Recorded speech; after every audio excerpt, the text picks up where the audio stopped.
And the Confederation of African Football (CAF) has sent a congratulatory message to Nigeria, Egypt, Morocco, Tunisia, and Senegal for qualifying for the 2018 World Cup in Russia. Nigeria became the first side to qualify for the finals. The Super Eagles went through the entire series without a single defeat, edging out African champions Cameroon, Algeria, and Zambia in the process. Egypt also ended a very long spell out of the World Cup by confirming their place in Russia.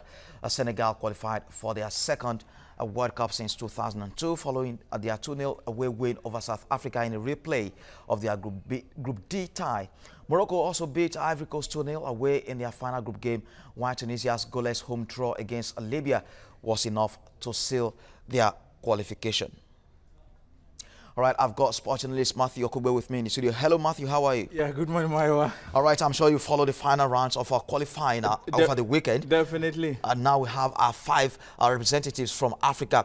Is this the best the continent can produce? Definitely at this point, these are the best set of group of teams that should be representing Africa in Russia come 2018 on the basis of their performance, their exploits in the course of the qualifying series. I think these guys have been able to distinct themselves, reason they are now in this position and being celebrated by all and sundry. Congratulations to these teams. For me, I think they are the best on the basis of performances so far. Okay, looking at the qualifying series, which side would you say impressed you the most?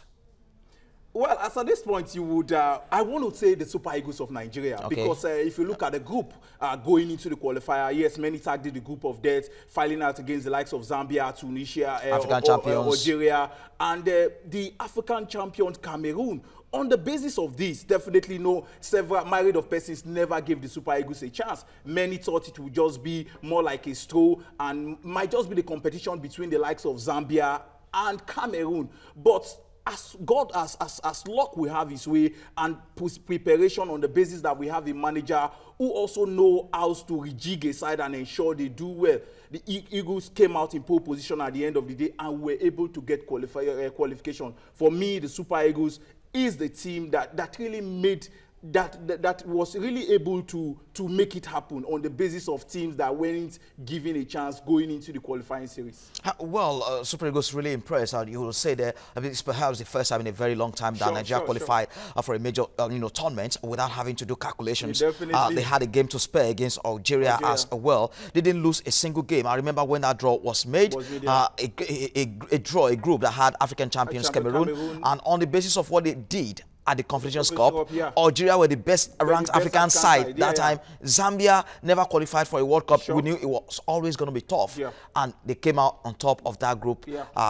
Really, really impressive, I should say. But to the disappointing sides, which countries will you say, were below par during this series? Well, two I would quickly come to mind at this point. Definitely Ghana and Ivory Coast. You would expect a Ghanaian side to be able to at least hold their own. At least you said a group that has the likes of Egypt. Yes, many would thought, okay, Egypt, they haven't been in the World Cup for over 2 decades. Yes, they would want to try as much as possible to be as vociferous as they can to ensure that they pick the sole ticket. But looking at the Ghanaian setup, they have a couple of players who really are doing well as at this point in time for some lowly rated European clubs. And what they needed in that team as at that point was a manager who knows his onion, a manager who would be able to bring this talent together and ensure they play as a unit. I think the exit of Avant Grant in that Ghanaian setup really affected the side. They brought in a manager who many felt, okay, understand the team and would be able to take up the mantle.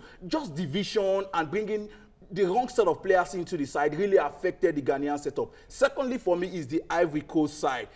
On the basis of talent, these guys have a plethora of players playing in Europe. Some of the top clubs in Europe, some of these guys apply their trade. And would I've expected that, yes, the manager would be able to bring them together and ensure they play as a unit.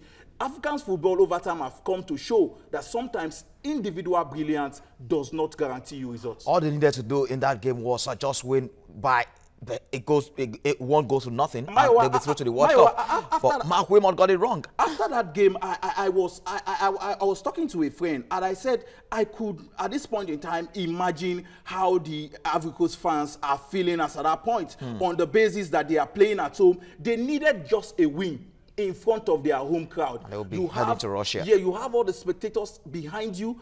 And in the first half, you're already 2 goals down. Who does that? For me, they have their destiny in their hands, and they failed to make it happen. So in a World Cup without Ghana, Cameroon, Ivory Coast, how far do you think these 5 sides representing Africa how far would they go in Russia? I think for the Super Eagles, I would want to stick out my neck that the quarterfinal for me is a sure bet. I think we have the managerial team as at this point in time that would be able to support the guys. The technical aspect of it, I think Genetro for me have it going for him.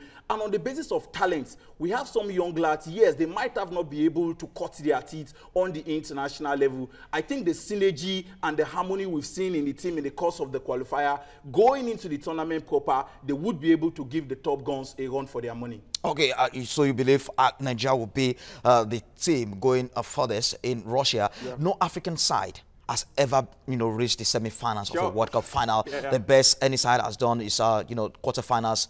Cameroon, Senegal, and Ghana as well. Nigeria has never reached that. The second round exit has always been the best achievements by Nigerian side.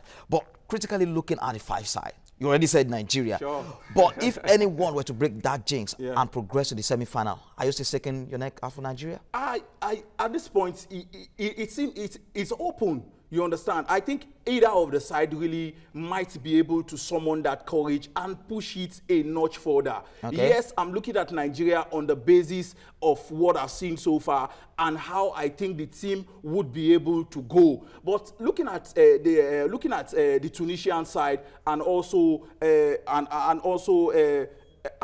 other teams in the group, the Egyptian side also, I think they have a couple of players with that experience, the likes of Salah, the likes of Enini, and a couple of other players with that experience. I think they should be able to make it happen. I think Egypt also on the African continent seem to be a team to watch out. They have the character, they have the experience, and I think that would cut it for them. Okay, quickly, just one word.